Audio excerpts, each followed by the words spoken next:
Boa noite.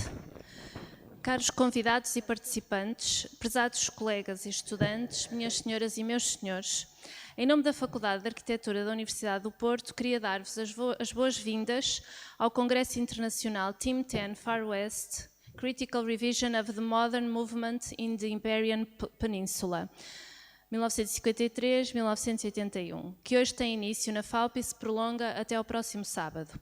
Dirijo um agradecimento inicial à equipa de organização do Congresso, constituída pelos arquitetos Pedro Bahia, Nelson Mota e Tiago Lopes Dias, em conjunto com as comissões organizadoras dos encontros de Guimarães e de Barcelona, que antecederam este evento.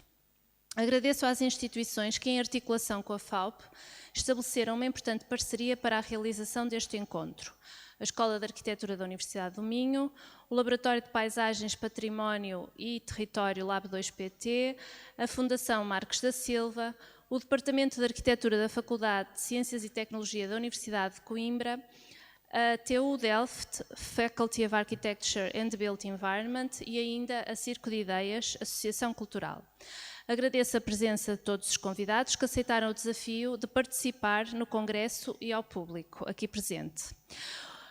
Acrescento ainda que o acolhimento do Congresso Ten Farwest, Critical Revision of the Modern Movement in the Iberian Peninsula, na FAUP, foi entendido pela Escola, de alguma forma, também como uma oportunidade de reconhecer e homenagear o papel do professor Sérgio Fernandes, quer no debate sobre o movimento moderno, quer ainda que de forma não assumida na reflexão sobre as ideias emergentes do Team Ten e a sua relevância no contexto português.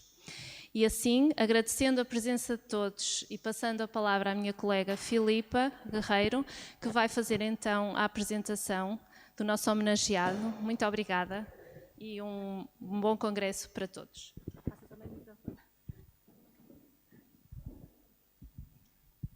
Bem, boa tarde a todos. Sérgio Fernandes, embora não precise de apresentações, eu vou fazer uma... Sérgio Fernandes nasceu no Porto em 1937. É arquiteto e professor emérito da Universidade do Porto, onde nos encontramos hoje. Mais do que salientar a diversidade das experiências presentes na biografia de Sérgio Fernandes, onde consta a sua passagem por inúmeras escolas de arquitetura, desde a Holanda ao Panamá, interessa-nos hoje tocar em vários momentos em que o Sérgio nos permitiu compreender ou questionar, ou tão só e principalmente alimentar a nossa curiosidade de partir à descoberta do discurso do Team Ten. Neste exercício, recorremos, naturalmente, à tese de Pedro Bahia, a quem voltamos a agradecer, aqui, pelo seu contributo para um olhar atento à obra e discurso de Sérgio Fernandes. Sérgio Fernandes frequentou o curso de Arquitetura na Escola Superior de Belas Artes do Porto, tendo participado em 1959, não devia ter passado já, enquanto aluno, no Congresso Internacional de Arquitetura Moderna em Otterlo.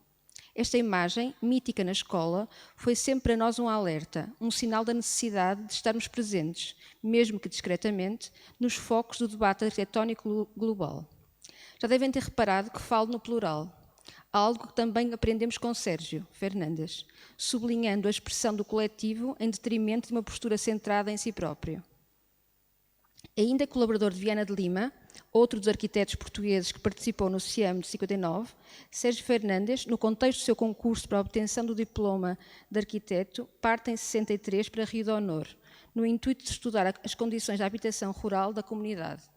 José António Bandeirinha, que aqui convoco, sobre esta experiência, diz-nos que as lições de Sérgio, que Sérgio colhe não advêm só das interações entre a materialidade dos espaços, a arquitetura, as condições geotopográficas, as formas de ocupação do solo e a organização social e cultural da comunidade, mas uma espécie de turbilhão holístico de tudo isto, no qual ele próprio, como arquiteto, procura inscrever-se. As lições colhidas no rigor dos invernos transmontanos, no decurso cíclico dos rituais agrícolas, no calor humano da hospitalidade ou nos modelos de ocupação e de construção ancestrais, foram de uma importância crucial para o arquiteto.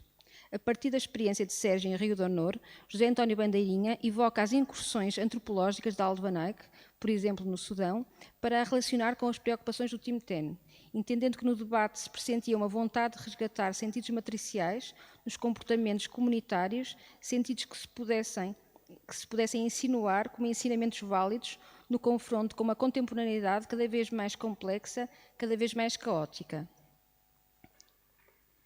A partir de 65, Sérgio Fernandes inicia um percurso de projeto, a maior parte das vezes desenvolvido em coautoria.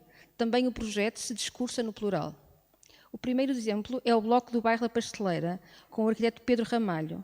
Os vários trabalhos, em coautoria, espelham a capacidade de debater e ouvir o outro, mas não deixam de revelar uma coerência que decorre de um sentido de estar em comunidade e de equacionar os espaços que o fomentam, sempre em atmosfera quente e acolhedora. A construção da sua própria casa de férias, em 71, é, de alguma forma, manifesta os princípios dessa coerência e que Jorge Figueira arrisca aproximar ao Team Ten ao afirmar: é talvez na cultura não doutrinada do Team Ten que podemos encontrar a principal chave de leitura. É possível estabelecer alguns elementos comuns, mesmo se trata de um exercício arriscado por remeter à experiência complexa e disseminada do Team Ten. A Casa de Caminha ocupa o mesmo lugar de intervalo ou de impasse entre a crítica e a afeição ao movimento moderno que caracteriza o Team Ten. Evita ter uma formalidade precisa, proclamar um estilo ou ter um caráter demonstrativo. Tem uma certa pretensão ao anonimato e ao primitivo. Privilegia a espontaneidade em detrimento de uma ordem clara. Surge tão próxima do movimento moderno como querendo superar o esquematismo da tradição. É também inconclusiva enquanto saída. Nos tempos quentes da Revolução, em 74, Sérgio participa no processo SAL, como arquiteto do bairro do Leal. Como o próprio reconhece, a experiência de Rio de Honor, os ensinamentos de como lidar com os outros foram aí muito úteis. A articulação e o modo como o espaço da família e o espaço da comunidade se complementam é tema central do projeto. Tema que é tratado independentemente do contexto social onde intervém, como vemos pelo projeto para o Complexo Turístico de Moledo, projetado em 80, ou 20 anos depois, no projeto com Alexandre Alves Costa para o Bloco Residencial de Viana do Castelo.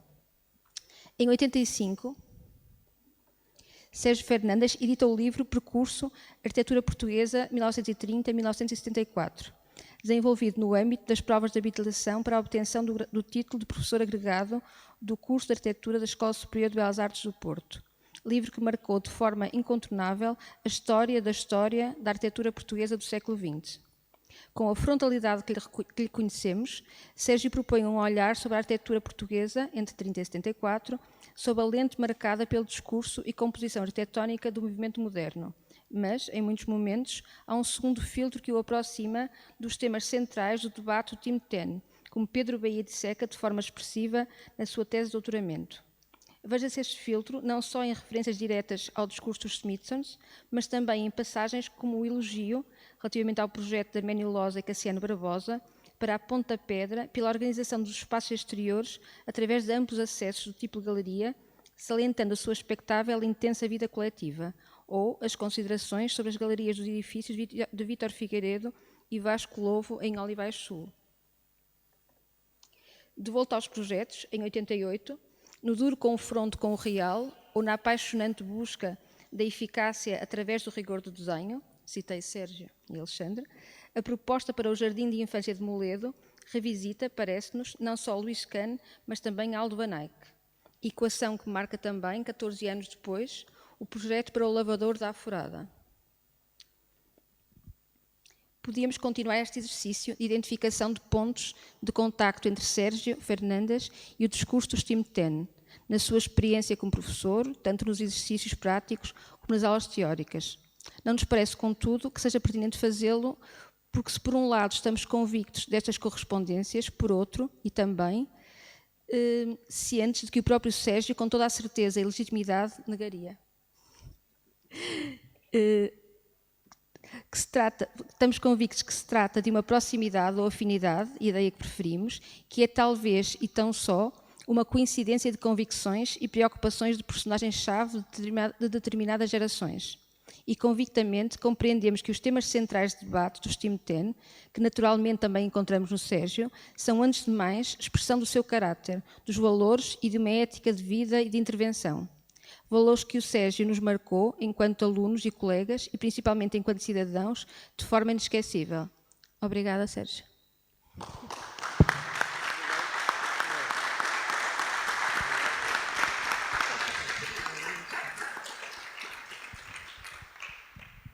Boa tarde a todos.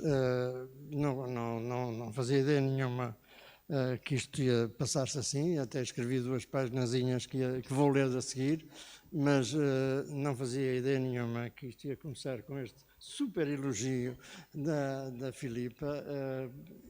Não sabia que eu dava para um texto tão comprido e tão bem feito. Agradeço, embora não reconheça muitas das coisas que estão aí. Fiquei um pouco, não contava, realmente não sabia de nada disto, e muito menos que sabiam das minhas obras todas aí, que não sei, minhas todas não digo, mas essas obras que aí passaram. Bom, eu queria agradecer aos organizadores deste encontro que proporcionaram a minha presença num debate onde se abordará necessariamente o CIAM, mais, no que me diz respeito, que me toca mais do que o Team 10, CIAM, organismo a que a minha formação disciplinar está profundamente ligada. Tenho de confessar, por outro lado, que a razão que justifica o convite que me foi feito assenta num equívoco completo. De facto, eu não participei, como se costuma dizer por aí, como se diz por aí que eu participei no CIAM. Eu participei no encontro de Otterlo, ou melhor, eu estive presente no encontro de Otterlo, assisti apenas a esse encontro. Aliás, como eu, e também sobrevivente, outro arquiteto do Porto, Bento Lousã.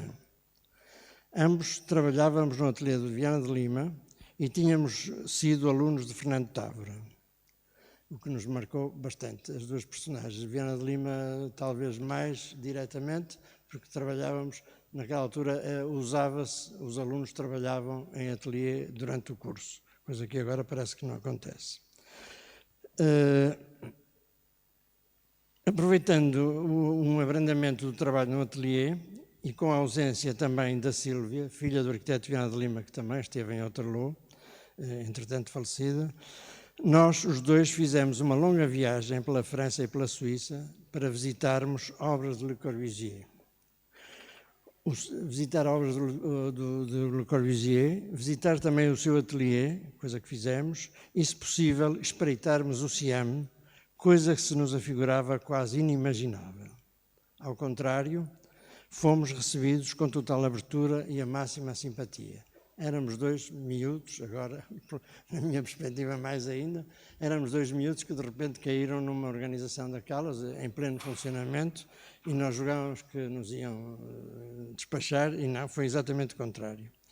Estava no 4º ano do curso, creio eu, nem tenho a certeza se era 3º ou 4º, e o deslumbramento foi total. Tinha ao meu lado um grande número dos autores mais importantes dos meus livros e revistas de arquitetura, e podia falar com eles diretamente. Enquanto estudante, ainda por cima de um país fechado por uma ditadura pesada, a situação era quase irreal. Não fazem ideia a importância que isso para nós tinha. Era assim uma espécie de uma miragem. Passaram-se 60 anos e estamos aqui evocando o CIAM, o que testemunha a sua especial relevância. O que eu posso dizer sobre aquele acontecimento em Otterlo tem, obviamente, o sabor de uma memória marcada, paradoxalmente, por eventuais deturpações da própria memória. Tinha feito curso sobre a égide de valores, se não antagónicos, pelo menos em aparente conflito. Por um lado, o da luta pela afirmação do movimento moderno e da correspondente exaltação da sua figura de proa, Le Corbusier. E, por outro, o do sentimento da necessidade de aproximação a uma realidade que se redescobria com o inquérito da arquitetura regional portuguesa. Em Otterlo, durante quase uma semana, em sessões livres, os participantes foram apresentando individualmente os seus projetos, que seriam objeto de discussão aberta. Não creio que eu, pessoalmente, tivesse na altura uma percepção correta de como essas discussões poderiam refletir as dissidências que dentro do CIAM vinham sendo sedimentadas desde pelo menos 1957. Elas, no entanto, manifestaram-se claramente e até por vezes com assinalável violência. Independentemente do modo extremamente agressivo com que Alison Smithson se referiu ao desinteressantíssimo projeto do arquiteto americano Wendell Lovett, chegando ao ponto de lhe dizer, gritando, que nem uma criança de 4 anos faria pior, isto foi feito em pleno Congresso, mimos que me fizeram reter até hoje o nome da vítima, de quem nunca mais ouvi falar, esse Lovett, não faço ideia quem é, desapareceu, e que suscitaram até uma chamada de atenção por parte de algum dos presentes, para que houvesse um mínimo de delicadeza nas apreciações a fazer, mas independentemente disso, os confrontos eram diretos e visíveis. Lembro-me bem do ataque feito fundamentalmente pelo casal Smithson aos arquitetos italianos Giancarlo Di Carlo, acusado de aceitar velhas formas, em vez de inventar um vocabulário formal genuíno para uma nova arquitetura. Essa atitude revestiu-se de particular acutilância na apreciação da Torre Velasca de Ernesto Rogers, projeto acusado de formalista e revivalista por Peter Smithson. Bachmann, de modo mais diplomático, dizia que o edifício exprimia referências ao passado, resistindo aos valores da vida moderna. Argumentos do mesmo teor foram usados em relações ao projeto de Kenzo Tange para Tóquio. Não posso deixar de referir o sentimento de distância e de dúvida relativamente àquelas apreciações. Relembro a busca de raízes autênticas que nós próprios tínhamos encetado para a consolidação de uma verdadeira arquitetura contemporânea e a desconfiança que, simultaneamente, tínhamos perante um certo tipo de recuperação de elementos demasiado conotados com os valores de caráter histórico. No que a mim respeita, essas questões perdiam importância nas conversas que fui tendo com Rogers em longos passeios pelo parque de Otterlo. Como Távora, era um maravilhoso contador de teorias e de histórias. Toda aquela agressividade, tudo aquilo, encontrava em Rogers uma maravilhosa recepção e uma justificação que era verdadeiramente encantatória. O projeto de Viana de Lima para o Hospital de Bragança, que foi o projeto que ele levou, tanto quanto me recordo, não foi objeto de particulares críticas. Mais clara e positivamente apreciado foi o projeto da Vila da Feira de Távora. Uma relativa indiferença que quase me chocou foi evidenciada face à Casa do Ofir e à Casa das Marinhas, exibidas em sessões complementares fora dos horários de trabalhos correntes. Eu suponho que essas duas obras estavam demasiado ligadas a essa procura que nós tínhamos encetado a seguir ao inquérito, ou pelo menos, embora uma delas até precedesse o inquérito, e eu creio que isso, eu lembro-me que fiquei admirado porque nós levávamos aquilo como se fosse duas obras excepcionais, designadamente a Casa do Ofir, e não teve grande eco.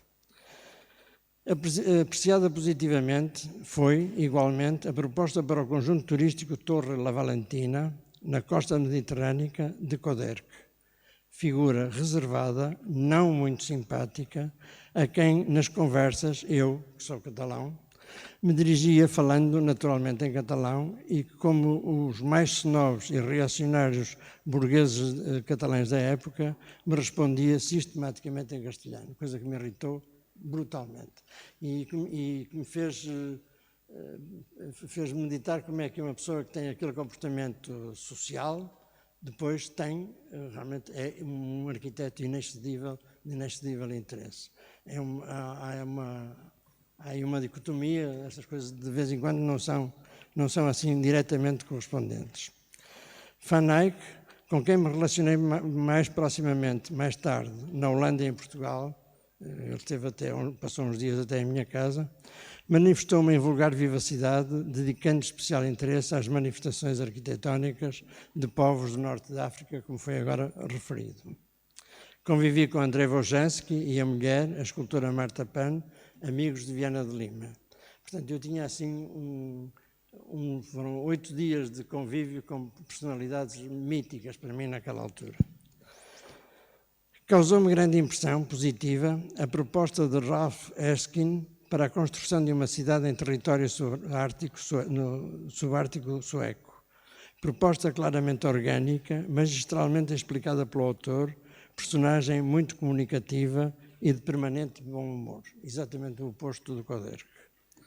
Não, é sério, é que eram duas personagens importantíssimas e completamente opostas e ambos a fazerem ótima arquitetura, que é nós pensamos que às vezes essas coisas são ligadas diretamente e não são.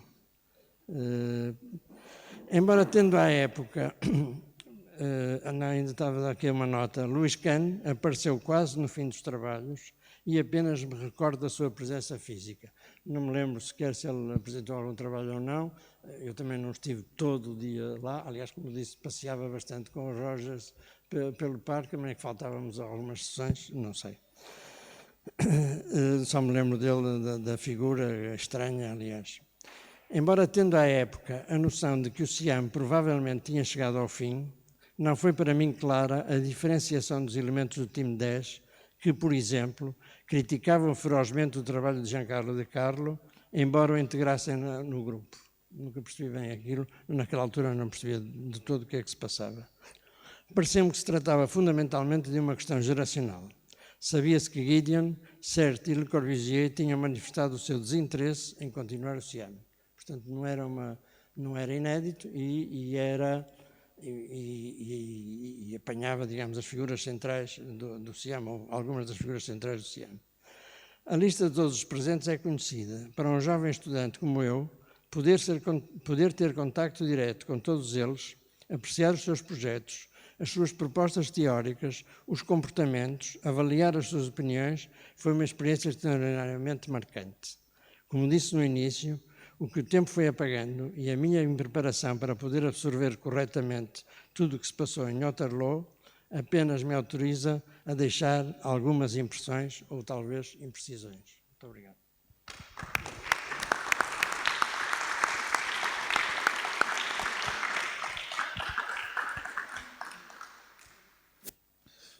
Boa tarde a todos.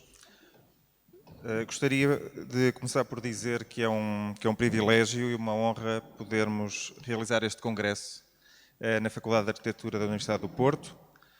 Falo em nome da organização do congresso, constituída por mim, pelo Nelson Mota e Tiago Lopes Dias, bem como pelos elementos que compõem as comissões organizadoras dos encontros realizados em Guimarães em 2017 e em Barcelona em 2018. Nuno Correia, Joaquim Moreno, Óscar Ares Álvares, Carolina Garcia Esteves e Guilherme Lopes.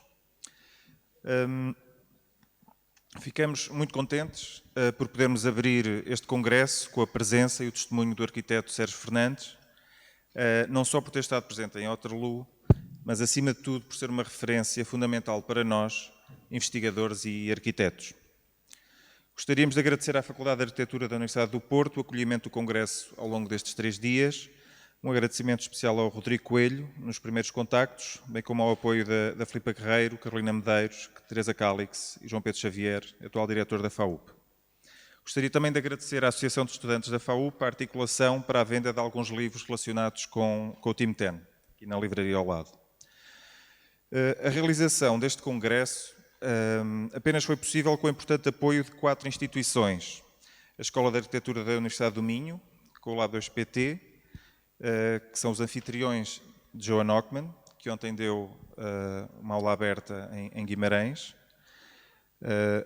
Agradecemos por isso ao Pedro Bandeira, ao Francisco Ferreira, a Carolina Pires, Sandra Barbosa, Jorge Correia, Marta Labastida e João Cabeleira. A segunda instituição, Fundação Marques da Silva, anfitriã de Toma Vermate, o conferencista da manhã, às 6h30 também. Um agradecimento ao Luís Urbano, Paula Brunhosa e João Ferreira Alves. A terceira instituição, o Departamento de Arquitetura da Universidade de Coimbra, anfitriã de Łukasz Stanek, que neste momento em Coimbra está também a dar uma conferência e que será conferencista este sábado. Um agradecimento a José António Bandeirinha, Nuno Grande, Luís Miguel Correia e aos editores da revista Joelho, Gonçalo Canto-Peniche e Jorge Figueira. E, por fim, a Escola de Arquitetura de Delft, anfitriã de Nelson Mota e Dirk van den Heuvel, e que aproveito para informar que Dirk van den Heuvel teve de cancelar a viagem para o Porto por motivos familiares de última hora e por isso não terá lugar o anunciado lançamento de livro que editou sobre a obra de Jaap Akema, mas que penso que poderão, no entanto, encontrar o livro à venda na livraria. O debate final do Congresso, no final do dia de sábado, será moderado por Nelson Mota, em representação de Dirk van den Heuvel e em representação de Delft. Gostaria também de agradecer a todos os oradores que participarão no Congresso nestes próximos 3 dias. Termino a minha intervenção, antes de passar a palavra a Francisco Ferreira e Joan Ockman, com esta imagem do encontro de Otterlo, realizada há 60 anos na Holanda, em 59. Esta imagem é a razão pela qual estamos aqui hoje. Em 2013 foi realizado um congresso no Museu de Arte Moderna, em Varsóvia, no âmbito de um projeto de investigação intitulado Team 10 East, Revisionist Architecture in Real Existing Modernism. Este projeto foi liderado por Łukasz Stanek, que irá estar connosco no sábado, com uma conferência sobre este projeto de investigação. Portanto, este projeto utiliza o termo Team 10 East como um instrumento conceptual para explorar o trabalho dos participantes nos encontros do Team 10 oriundos da Europa do Leste. Este instrumento conceptual permitiu assim uma investigação atenta que revela o modo como os arquitetos do Team 10 East lidaram com a revisão do movimento moderno num contexto periférico, relativamente ao centro da Europa. Este instrumento conceptual do Team 10 East parte de uma ficção. Como diz Łukasz Stanek, o Team 10 East nunca existiu. Do outro lado da Europa, em Portugal e Espanha, dizemos que também o Team 10 Farwest também nunca existiu. A ideia para o Team 10 Farwest surgiu a partir desta imagem, que acompanhava o e-mail do Call for Papers do Congresso Team 10 East. Esta fotografia, a preto e branco, era acompanhada pela legenda On the photograph, Jerzy Soltan, Oscar Hansen, Ralf Erskine and Kenzo Tang e Otterlo 59. Na legenda desta fotografia estavam apenas identificados estes 4 arquitetos. Faltava identificar aquele senhor de cachimbo, por trás da cabeça de Jerzy Soltan, a olhar atento diretamente para a câmara do fotógrafo. Este senhor não identificado é o arquiteto Alfredo Viana de Lima, representante do grupo português nos Congressos Internacionais de Arquitetura Moderna, membro também do grupo do ODAM, Organização dos Arquitetos Modernos no Porto. Foi a partir da identificação deste olhar atento, escondido por trás de Jerzy Soltan, da inscrição da sua presença nesta fotografia, que surgiu a vontade de criar este projeto Team 10 Farwest, um projeto que contrapõe e complementa o Team 10 East, explorando agora as relações de Portugal e Espanha com os debates, ideias, obras e protagonistas que compõem o Team 10. É com este objetivo que realizamos este congresso, para inscrever também o nosso olhar, o nosso pensamento, a nossa investigação, neste debate em torno da revisão crítica do movimento moderno. E pronto, e fica assim aberto o debate. Muito obrigado. Passo agora a palavra a Francisco Ferreira. Muito obrigado.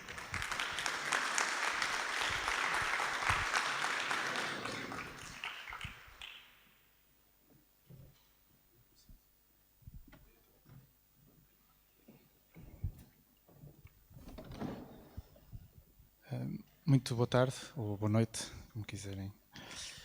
Queria só começar por agradecer ao Pedro Bahia e à organização do Congresso Team 10 Farwest o convite para estar aqui a apresentar a professora Joan Ockman, que faço com muito gosto.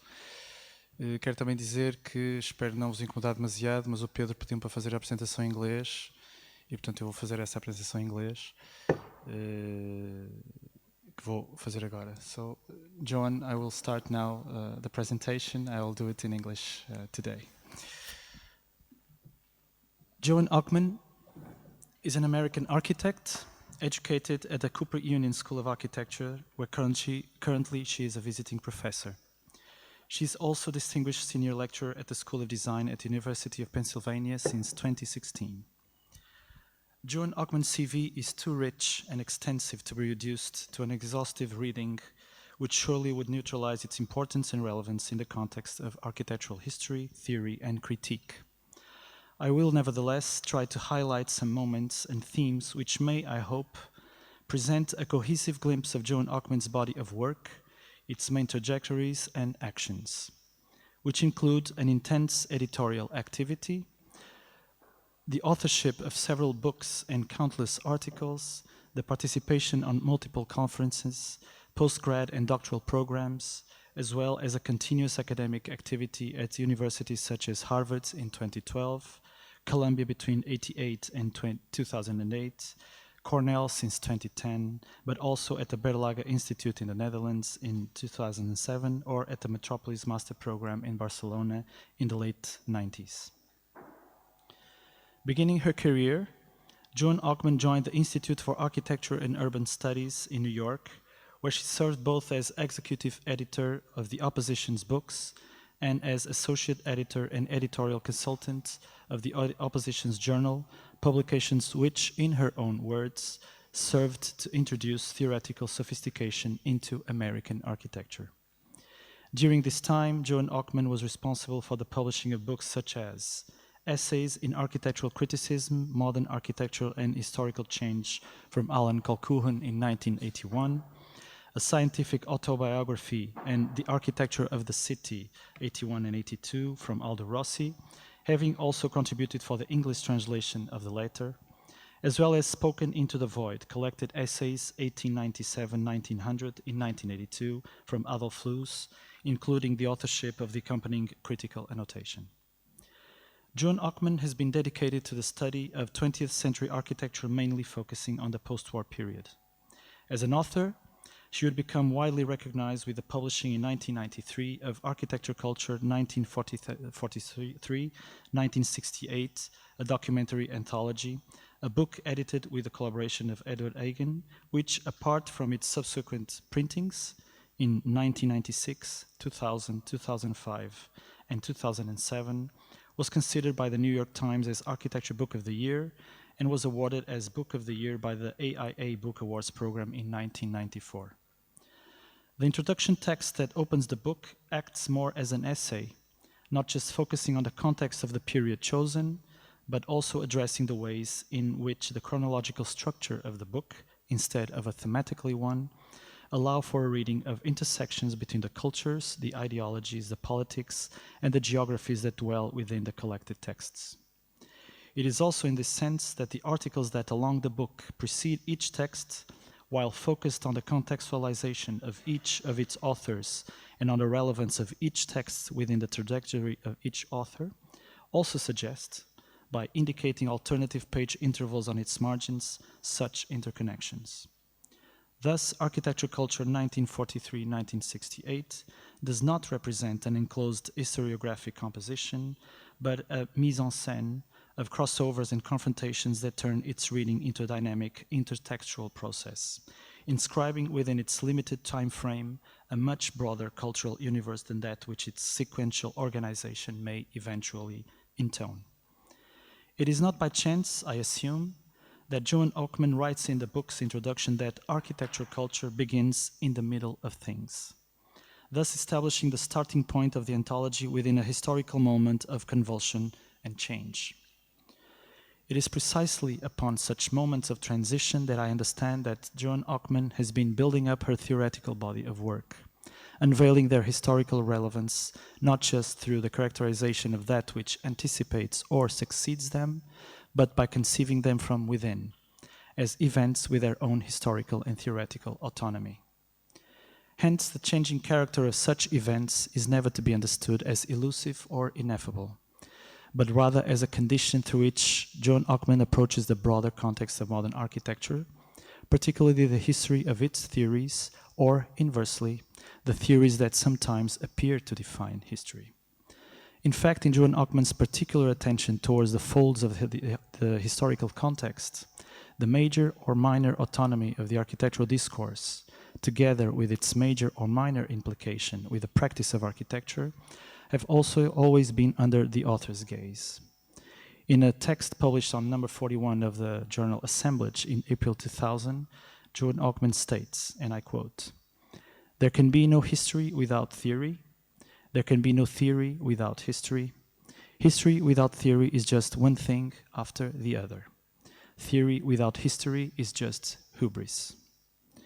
In a complementary form, I would also recall The Pragmatist Imagination, Thinking About Things in the Making, a book edited by Ockman in the year 2000, gathering essays and papers resulting from a workshop that had taken place at Columbia University, working on what the author called the schism between theory and practice of architecture today. Once more, in a text titled Pragmatism Architecture, the idea of the workshop project, Joan Ockman places herself within an in-between space, giving it form and context, defining, within that particular interval, a historical relevance and a theoretical positioning, as I believe the following quote, taken from the end of the text, might illustrate. I quote now. The pragmatist imagination may, in turn, be taken as a complementary construct to that of the utopian imagination. The two represent alternative strategies for orienting ourselves to the future. Unquestionably, the world in the year 2000 still needs utopian thinkers, but I believe, with William James, that today we also need more imagination realities.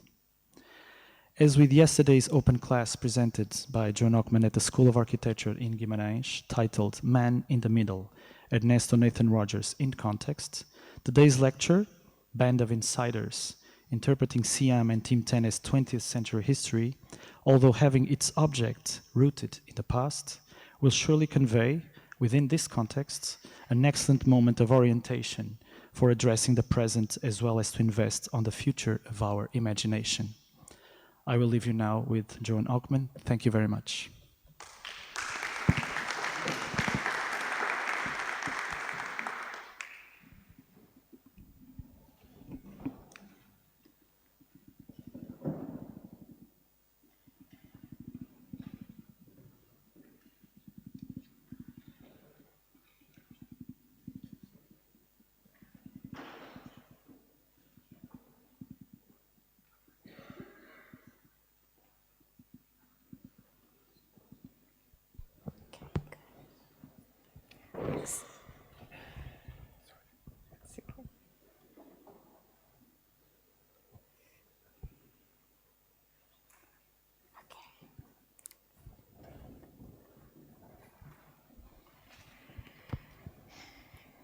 Thank you very much, Pedro, for the invitation. Thank you, Francisco, for this really overwhelming introduction. I feel like maybe you should give this talk rather than me. In any case, I'm delighted to be here to see something of the north of Portugal, which I've never seen before. And I only wish I was able to understand the presentations that just took place. I'll have to ask about them afterward. So the title of this has changed slightly. There you see it. And this is going to be slightly informal talk. Be very informal if we can get slides back. Slide talk.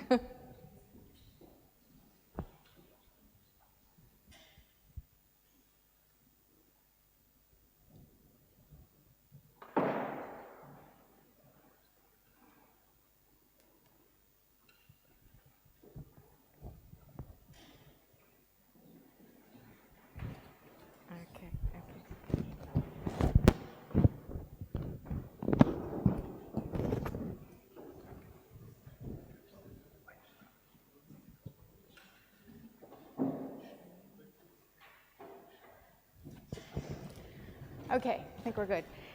So when I began working on my anthology, Architecture Culture, 1943 to 68, in around 1990, 30 years ago exactly, Team 10 had largely been forgotten, at least in the US. Modern architecture was still being taught in schools of architecture as if what happened after 1945 was the tail end of a heroic movement that began in the first decades of the 20th century and more or less lost its impetus by the post-war period. Most Americans knew little about the Smithsons, Candelas, Josic, and Woods out of Van Eyck, unless one of their teachers happened to have had direct contact with them.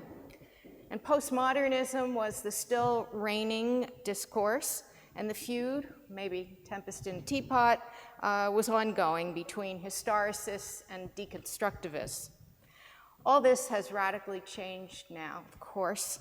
Today, the scholarly excavation of the post-war period has deepened to the point that, for a while, it even eclipsed the earlier period of modern architecture. And maybe today it's undergoing further change as global discourse and more recent history have also come onto the agenda. But the literature on Team 10 at this point is vast, and thanks in no small part to colleagues that have been invited to this conference, and including some really fantastic work. So younger scholars have also been fleshing in the details, some of the major episodes, but also now some of the ones that have up to this point been thought of as being minor. And the dots on the map are being connected between the centers and the peripheries, and it's turning out that events and episodes on the periphery were not unimportant, and not only in their own local context. And we see influence going in both directions, which of course is fascinating for us to follow. So the paradigm of modern architectural historiography has had to be profoundly revised, and the story of Team 10 figures large within this revision. But in 2020, now basically, perhaps the first question to raise is there still more to be said and learned about Team 10? And in our own global digital present, what continuing relevance does this decidedly 20th century, decidedly analog moment still have today in contemporary discourse? And does this conference mark an inflection point in this historiography? Or is it even perhaps a swan song for the preoccupation with Team 10 that really seems to have been very strong in recent years in the Iberian Peninsula? Certainly, the living and practicing architectural tradition appears to be very much alive and well here, as I'm seeing and looking around in this very building. And my question is not meant to be rude. But what I'd like to do in my time tonight is try to place Team 10 within a broader purview of 20th century history, or simply what philosopher Alain Badiou calls the century. In other words, basically from the end of World War I until the fall of the Berlin Wall. And because so many of the experts on Team 10 in the Iberian Peninsula are here in this room or coming here in the next couple days, and know a whole lot more than I do about the Portuguese and Spanish context, I'm really not going to say very much about them, although it's clear that figures like Coderch and Távora and Guedes, Portas, and others now need to be very much fit into the big picture. In any case, I hope a larger diachronic and synchronic overview can contribute something to the Iberian story, also the Central European story, and to some other stories as well. I will come back to Coderch at the end of the lecture. So let me start with some very general propositions, even a couple of paradoxical ones, and maybe they're self-evident, but just to put them out as a beginning of provocation. So the emergence of Team 10 out of CIAM in the 1950s can be read not just as responding to, but as paradigmatic of large-scale geopolitical and ideological shifts in the mid-20th century. By the end of the 20th century, modernity increasingly but unevenly becomes a reality around the world. In some places, though, it remains a horizon more of cultural imagination, whether a projection of a desire for a different future or a fear of it, and it remains so for quite a while in some of those places. So every society becomes modern at its own pace and in its own way. But in the process of modernization, boundaries between societies are increasingly broken down and transcended, leading to transformational encounters, unexpected affinities, and new relations. Conditions of political and geographic isolation tend to produce cultural stagnation, but sometimes they also allow unique ways of doing things to be valued and preserved. At the right moment, these untimely forms of knowledge and practice can offer alternative pathways to the future. And not quite the last one, second to last. As modern architecture becomes hegemonic in the advanced countries in the second half of the 20th century, it starts to generate its own critique and backlash. In many ways, it becomes a victim of its own success. This is something that really struck me as I was putting my anthology together on the 25 years after World War II.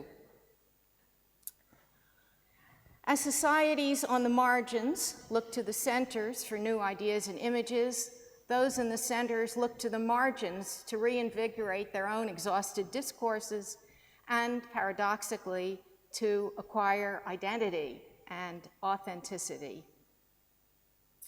And this is the last. As both a material and a cultural production, architecture often has to respond to opposing, sometimes irreconcilable demands. New hybrid forms and sometimes utopian projects result from this tension. Okay, as I said, maybe they're perfectly obvious, but they were just some thoughts. So, first question we might address is that of institutions, of organizations. And I want to go back to now prehistory of Team 10, namely to CIAM. So here we are at the founding moment in La Sarraz in Switzerland in 1928. And we see a relatively small group gathered around a patroness, perhaps if I gender that, Madame de Mondreau, and standing next to her, the young Le Corbusier, who is already a star, we might say. Third from the right, you find Siegfried Giedion, who will be a very important player, of course, the historian of this new organization, this new grouping. It's very important for an institution to be able to record its own history, and so Giedion will play a critical role throughout CIAM's existence. A few years later, at Athens, in the Athens conference, or actually on the boat here, we see Le Corbusier really seizing the leadership and the now sort of feeling his sea legs, so to speak, as the head of what is now a new standard bearer, a guardian, standard bearer, defender of this new thing called modern architecture. Modern architecture is still a fairly marginal practice, but it has big ambitions. And this is a very interesting organizational diagram that comes from right around this moment of the Athens CIAM 4. And we can see that the ambition of the CIAM is to serve as a pressure group, to write briefs on behalf of modern architecture, to intervene in the actual practice of architecture, to teach, to spread the word. A missionary vocation is very much part of this project, which is CIAM. Of course, not long after this, there's an interruption, and the interruption has to do with the rise of fascism in Europe and ultimately World War II, and CIAM will have to be displaced, at least for a while. And Joseph Louis Sert will end up in the United States, a refugee from the Spanish Civil War, and there embark on a new career. He will also become the first post-war president of the CIAM, so representing a shift to the American context, at least he represents that, but he's also very much a Spaniard, so in a way he is the kind of perfect convergence point between Europe and America at this moment. But in this book here, Can Our Cities Survive, with famous jacket by Herbert Bayer, who had recently emigrated from the Bauhaus, and beyond the Bauhaus, his own advertising business in the 30s in Germany, to New York. This sardine can, which represents the overcrowded cities as one half of an alternative, of which the other is sprawl, these highways leading out into the countryside, and it will be one of Sirt's great crusades to try to re-centralize the city in the coming period. But here he is the editor of this book because he has been deputed by the other members of CIAM who are either still stuck in Europe or somewhere in transit or in exile, to put together the projects from the Athens conference into this book. So it's a book of case studies, essentially. Then we jump to the immediate post-war period and to this first Congress, number 6, that meets after the war. And the purpose of the Bridgewater Congress is to ask, is there any purpose in continuing this organization in what is bound to be a new period, and it's bound to be a very different one? And the CIAM members reaffirm their mandate. They say, yes, we need to go forward, we need to be together, we need this kind of solidarity. But as you can see here, CIAM has gotten big, really big and unwieldy. Not only that, and I didn't mention this when we were looking at that organizational diagram, CIAM is now very nationally defined, and the national groups all have subgroups, and anyway, things get bigger and bigger and more unwieldy. But it is a vertical, hierarchical organization, and the leaders, more or less, have remained the same as who they were prior to the war, with, again, Sirt acceding to the presidency and about to be a rather important point person from here on out. Okay, so I want to now shift to another sort of context for this prehistory and think about the whole question of internationalism versus something else, and also what is modern architecture at this point. It now seems to be institutionalized by this organization called the International Congresses for Modern Architecture, but there is certain, as we're going to see, restiveness within that. But going back again to the 1920s, we should remember that one of the important triggers for the formation of CIAM was the League of Nations competition right after World War I. And you can see Gideon writing here, the 1927 international competition for the League of Nations in Geneva is one of the most illuminating episodes in the history of contemporary architecture. For the first time, present-day architects challenged the routine of the academy in the field which it had dominated for generations, the design of monuments, monumentally impressive state buildings. The Academy won. The elimination of Le Corbusier's project for the League of Nations was one of the reasons for the founding of CIAM in 1928. So the denial of Le Corbusier on a technicality in this competition would be the subject of a legal action and other kinds of attempts to reinstate it. But in any case, the Academy won, and therefore there was a true need for this kind of standard bearer or pressure organization that could see that something like that didn't happen again. All right, but meanwhile, in the realm of aesthetics, internal to architecture, there's also another kind of internationalism that is coming up, and it's represented by this exhibition in New York in 1932, curated by Henry Russell Hitchcock, a historian, and Philip Johnson,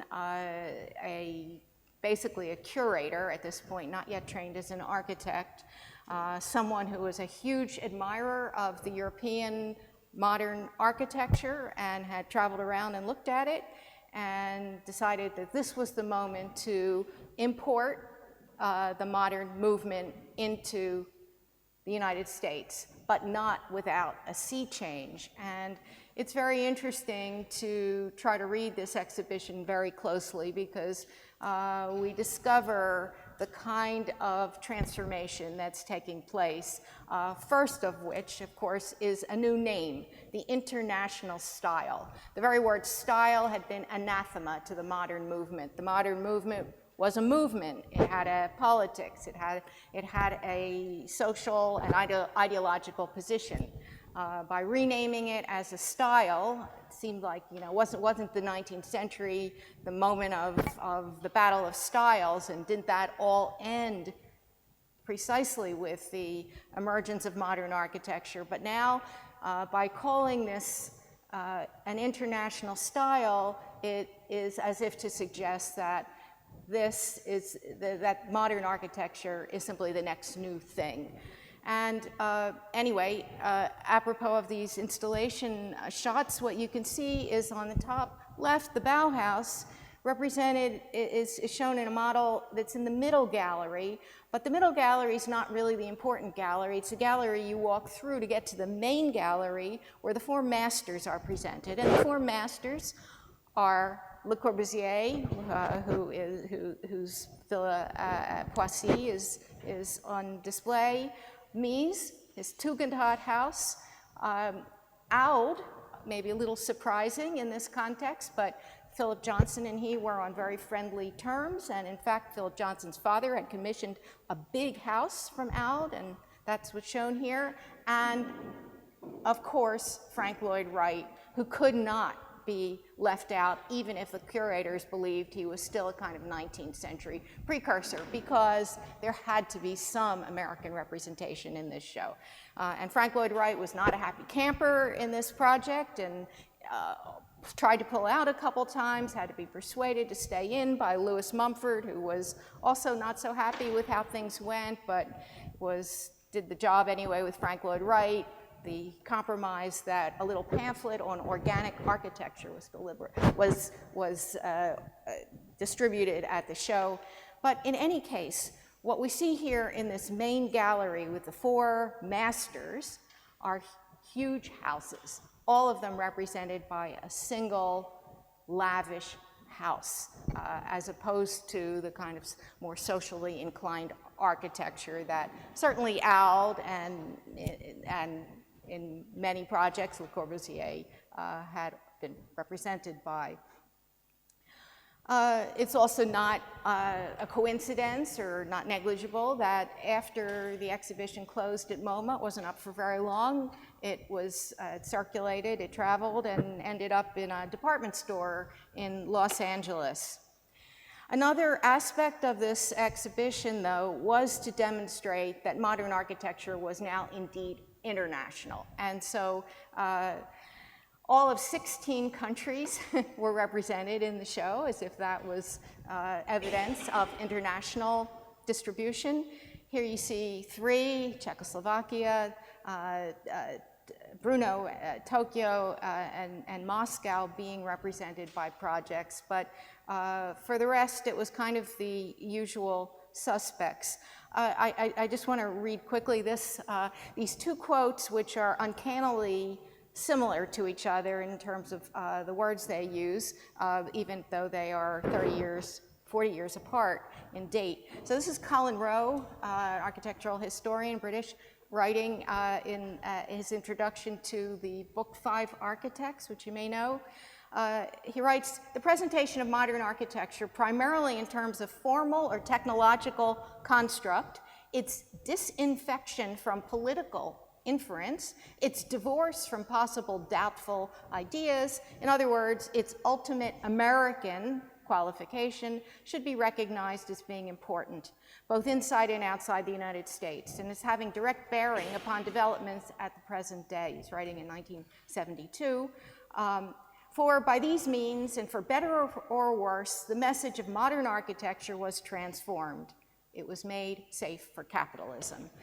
And in the second quote, we have Catherine Bauer, who is a protege of Lewis Mumford, writing to him from the opening. He evidently decided to sit it out, saying the international style exhibition made modern architecture safe for millionaires. So with these two quotes, I think the point is that modern architecture is now being transformed on the other side of the Atlantic in ways that might not be so acceptable over here.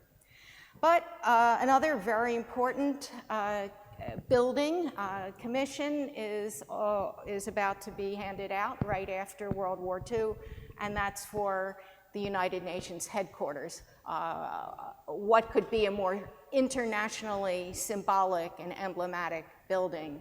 And of course, Le Corbusier, having been burned the first time around with the League of Nations, presumed that he would get the job, and in advance he put together a book with diagrams and also a first partie for the project. In the event, he didn't get the commission. It was given to Wallace Harrison, who you see standing in the middle, partly blocked by young Oscar Niemeyer from Brazil. Le Corbusier standing on the left, looking disgruntled. But two things were clear. First of all, the project had to be carried out by a team, an international team. That seems symbolically appropriate for a building like the United Nations, which after all had to represent the world. So that was the first. And the second inevitability is that the executive control had to be in the hands of an American architect, and so that was Wallace Harrison. So again, echoing what I've been saying about this sort of Americanization of modern architecture that's taking place at this moment, this is an emblematic example. Back in Europe, we have the founding, though, of another organization, the UIA. And the UIA will be very much perceived by CIAM as a competitor, but it too will be a different kind of organization. Not so much having a missionary vocation as just being a kind of representative body for the profession, a professional body without the ideological overlay or overload, we could even say. So that too is part of, again, a moment of internationalism in relation to architecture, modern architecture and its development. All right, I'm going to leave that strand hanging and now talk more about politics and continue a little bit with this American, but now Cold War context, which is also the immediate context after the war.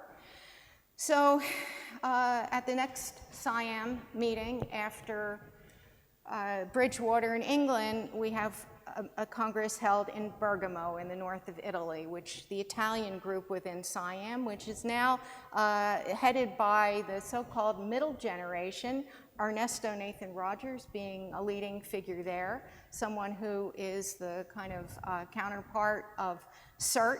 Rogers actually was offered the presidency of the CIAM himself and declined, and CERT got it, or I don't know, there was some jockeying going on, but in any case, Rogers remained in Milan with his firm, but he took a lead role in putting together this CIAM. And the theme of this CIAM was something that seems relatively banal, namely the standardization of the CIAM grid or grill. In other words, everybody was going to come to the meetings with exactly the same system of graphics, even the same kind of suitcase to fit it into. In fact, something else happened, and that was a major clash between so-called East and West. Helena Sarkis, a representative from Poland, who, with her husband Simon Serkis, had been a leading member of the modern movement in Poland in the 30s. Now, after her husband managed to get out of Auschwitz after the war and she survived, now coming to CIAM as a representative of a new socialist realism. And what would happen when she gave her talk is that representatives from the Western countries would sort of close ranks and talk her down in a sense, but it was clear that CIAM was fracturing along more than one fault line by this point. So it was an important moment. Also going on at this time was a building of Stalin LA in East Berlin as a kind of showpiece of the new communist city. And in response to it, again, Western architecture in the centers has to respond in a certain way. And the next CIAM Congress would be held again in England, near London, in Hoddesdon. And Sert and Rogers and Jacqueline Terwitt would preside over this Congress, which gets titled The Heart of the City. It actually was initially titled The Core of the City, but it got retitled The Heart of the City to make it more passionate and alive somehow, as you can tell from the graphics. So against this compact, monumental, heavy city being built in the east, CIAM City wants to be spontaneous and mobile, and a whole discourse on a new monumentality that had emerged during World War II, probably you know about this, at this point is kind of suppressed. It's too dangerous given what's going on the other side of the curtain. Okay, so there are changes taking place in kind of the mindset of architects in various countries. And in England, these two issues of architectural review kind of bracket a very important change. So in 1950, we get a special issue called Man-Made America, and what it's all about is the mess that's man-made America, how basically Americans had fouled their nest with parking lots and signage and chaotic main streets. 7 years later, with this Machine-Made America issue, with the robot head by John McHale on the cover, we have a celebration, basically, of technological innovation, in particular of the curtain wall building, which has become a new type of office high-rise in this period, and in fact is becoming what we might call a true international style, a post-war international style. In 1932, the international style was an import into the United States. By the post-war period, it's becoming an export. This cover of the science fiction magazine that you see on the right is an image that members of the independent group, the Smithsons here, clipped out and tacked up on their pin boards. This kind of building, the UN, is a kind of wild kind of idea up in the clouds still, in a war, still suffering from the effects of the war, Europe, and yet it's exciting the imagination. It's somehow very compelling as an image, at least. But from other points of view, it's also spelling some new dangers. And these dangers had already been set out in that first issue of the Architectural Review we just looked at. But here we get this essay by Henry Russell Hitchcock, the same curator of the co-curator of the International Styles Show, posing the question of whether in the second half of the 20th century, modern architecture is likelier to be an architecture of bureaucracy or an architecture of genius. And Hitchcock is not championing one side or the other, but in a kind of neutral, objective way, suggesting that works of genius are likely to become examples of, as he puts it, frivolous absurdity, while bureaucracy is likelier to produce serviceable buildings, especially when you're dealing with very complex programs. So he actually comes down on the side of bureaucracy, and it's a new young firm named Skidmore, Owings & Merrill that is just kind of coming to the fore in New York, with its building Lever House on Park Avenue, and so it's exactly at the same time the UN is being built. So those two buildings together become images that circulate far and wide, and you can see how quickly in Caracas and in Copenhagen we get versions of Lever House transplanted to another context, even when the technology is not yet there. It's not yet ready to build these buildings. Nonetheless, the image will be reproduced, replicated, and this is a way for places like Denmark and Venezuela to show their up-to-dateness, their contemporaneity through these buildings. The United States has big ambitions around the world, not just to be known as a kind of military powerhouse, but also has cultural ambitions and also economic ones, of course. And this kind of, again, building all around the world is a part of a process of modernization / Americanization. It is fair, I think, to say that the two are coming together in a kind of ideological way at this moment, and buildings like this all over the world are cropping up. But in Paris, we get yet another deja vu, as if the League of Nations and the United Nations disappointment weren't enough for Le Corbusier. He also is denied the UNESCO commission at the beginning of the 50s. But look who gets it.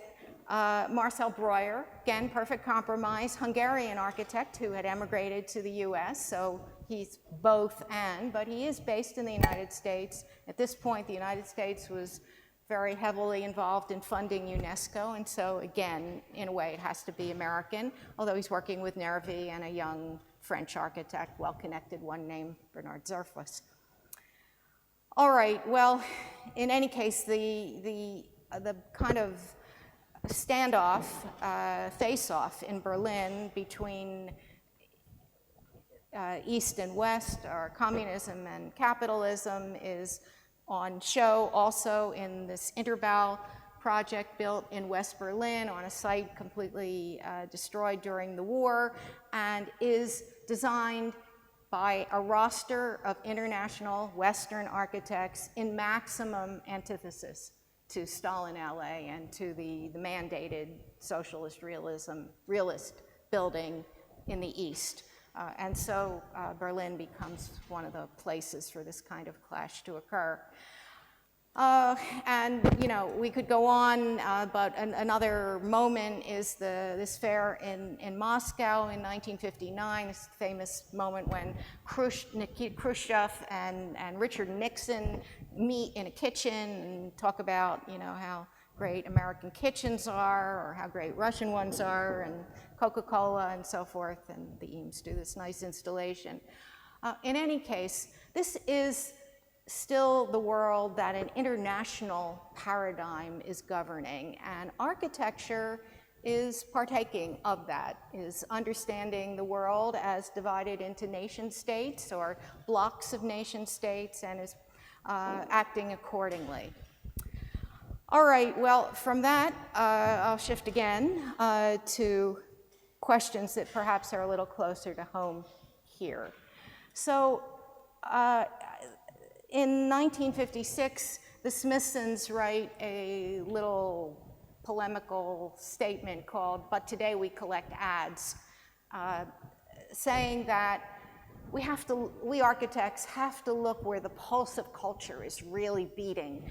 And where is that? It's where mass culture is. It's the world of advertising and streamlining and car design and stuff like that. That is where architects now need to rejuvenate, regain their energies. But not everybody is going to be on board with that, and this will turn out to be a bone of contention within Team 10.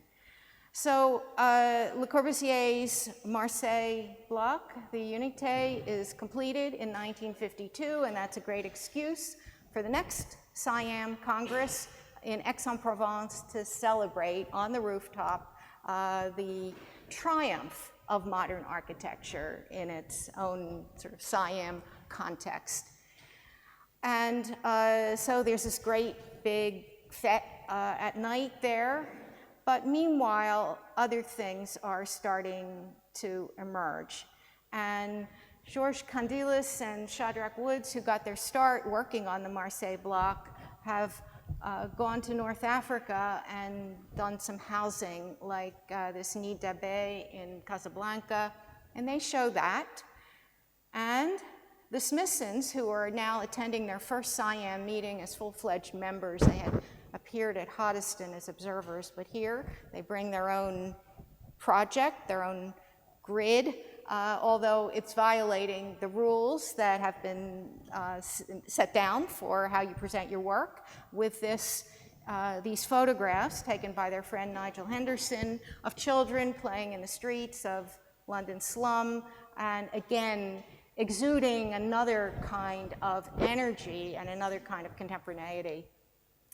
And this leads, together with Aldo van Eyck and a few other people, to kind of meeting of minds, a new generation that is sensing certain kind of affinity. I neglected to say, at Bridgewater, we already had a kind of anticipation of that when Aldo van Eyck stood up and said, we need more imagination in CIAM. And Bockema also made a similar statement. But basically, at that point, Le Corbusier said, yes, we do. So there wasn't any big dissension then. But here at Aix-en-Provence, this younger generation meets and finds that they have things in common. And even though, as we just said, the Smithsons were, very interested in mass culture, and Van Eyck and probably Candelas Woods at this point are more interested in what we could call indigenous, native, popular, vernacular cultures. Somehow this seems to chime, and it leads to an informal meeting among these younger architects the next year at Dorn, and the production of a manifesto, really the only manifesto that they will really write together with different players that will come later. But in any case, they will replace the Athens Charter functionalist approach to urbanism and to housing with their own scale of association, borrowed from Patrick Geddes, the Scottish botanist and planner from the turn of the century, but now emphasizing scale relationships and not just bigness, big cities, and thinking about one size fits all and a universal kind of recipe for doing architecture, but a scale of associations from smallest to largest. And this will lead to the important meeting, CIAM 10 Dubrovnik, which is the meeting that Team 10 will take its name from, because they've been asked to do preparatory work for this conference. And it's there that the group, who now begin to think of themselves as a team, Team 10, really show their difference from everything that the modern architects of the previous generation had been promoting. So this is the Smithsons, who show this long scroll with this fold house project, a very rural, small-scale project, and another scale of association. So it's not just the association at the big territorial scale, but also even within the city. Now we're organizing or distributing the city not according to functions like dwelling and working and recreation and traffic circulation, but according to house, street, district, and city as a whole. Aldo van Eyck will show this grid there, the lost identity, emphasizing again social values. The child in the city will become a new subject of architecture, something that a subject who had totally escaped before from CIAM's purview. And this idea of a doorstep philosophy, a place where, as the Smithsons say, man meets men, becomes the threshold, the place in the city that is the one that they will focus their attention on. Van Eyck, as you know, I'm sure, has also long been very deeply interested in Africa, has made trips there, doesn't get below the Sahara Desert until a little later, until the early 60s, but is completely enamored of this Dogon civilization in Mali, feels that there's now non-Western wisdom to be learned from places like this, wisdom that again has fallen through the cracks of Western rationalism and instrumentality and so on. I'm making big jumps here. I'm sorry, I hope that you're familiar with so many of these episodes, but it's interesting, of course, to compare Van Eyck's immersion in African culture, his really deep involvement in it, and his trips there where he stays not just a short time, but brings his own camera and all, to another kind of travel, which we might say is now kind of tourism or architourism. In this show that Bernard Rudowski, a Viennese architect who by a complicated route came to the United States, now acting as a curator here at the Museum of Modern Art, had proposed this exhibition in the 50s.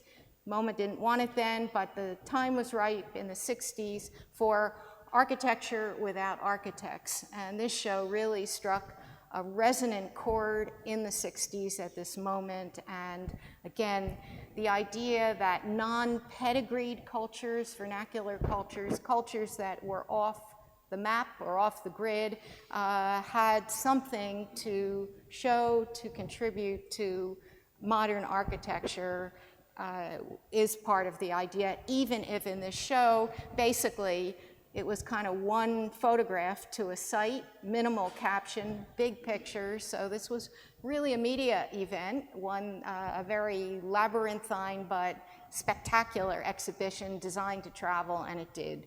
So a different kind of investment in the non-West or the vernacular than with Van Eyck, but in some ways related to it. Okay, so it's just, you know, irresistible to kind of juxtapose these two images. And to go back to that question I was posing about the Smithsons relative to, say, Van Eyck and other members of Team 10, mass culture and popular culture, you know, are not quite the same thing. Mass culture is produced in by a different mode of production. So is it possible to say this in a Van Eyckian way, to reconcile this kind of contradiction or not? A question that maybe doesn't get answered.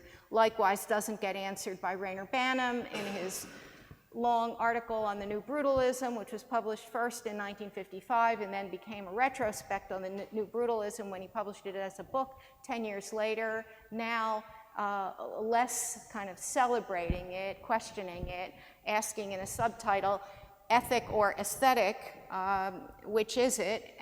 But also trying to somehow make a marriage between this sort of primitive or atavistic or vernacular art brute on the one hand, and then big-scale architecture that ultimately, for the Smithsons, would lead to this.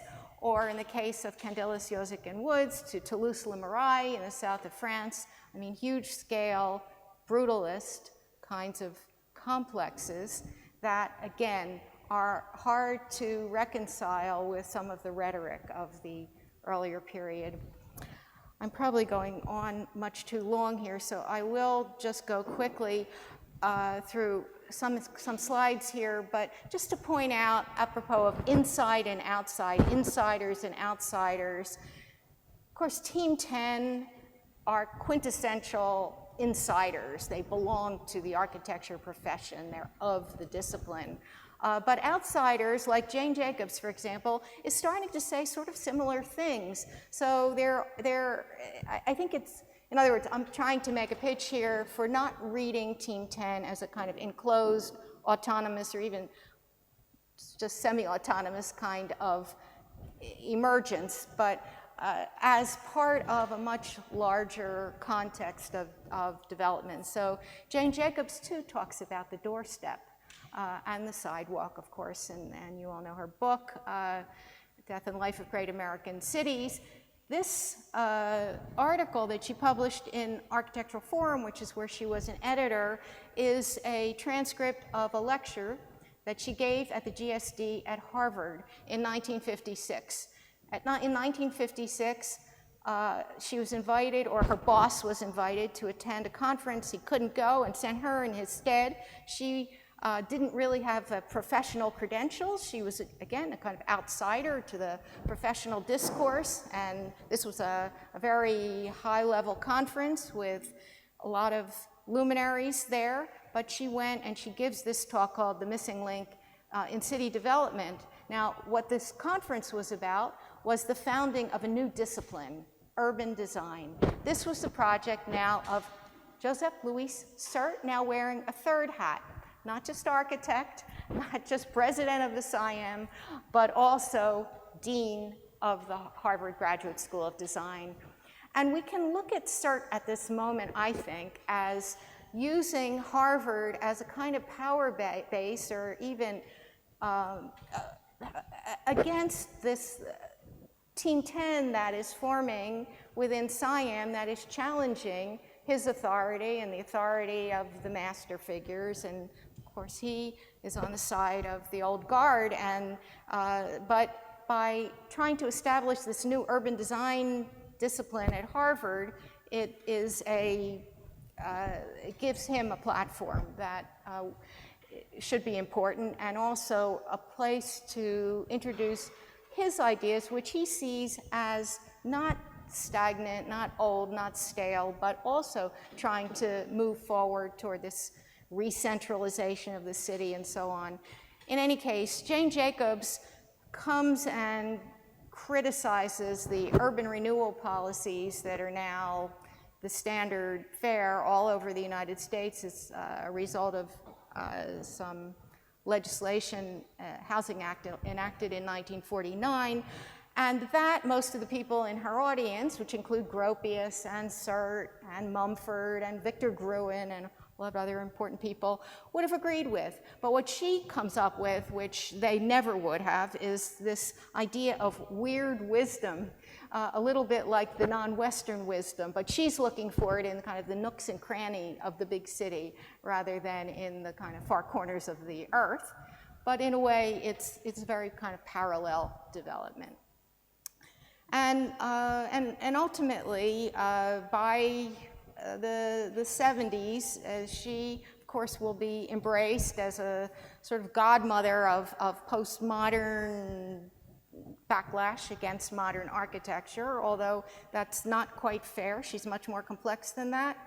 But even somebody like Shadrach Woods, who's now back in the United States, will write a final book called The Man in the Street, and it's very indebted to Jane Jacobs. So there's a kind of miscegenation between the inside and the outside, in other words, and the discourse is opening up, and Team 10 is both innovative, but also responding to things that are in the air much, much more widely.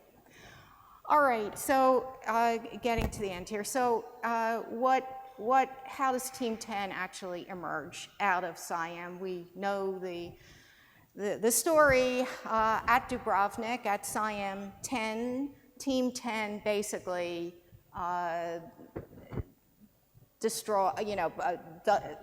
cast the kind of final blow, and so Dubrovnik will be the last of CIAM's congresses.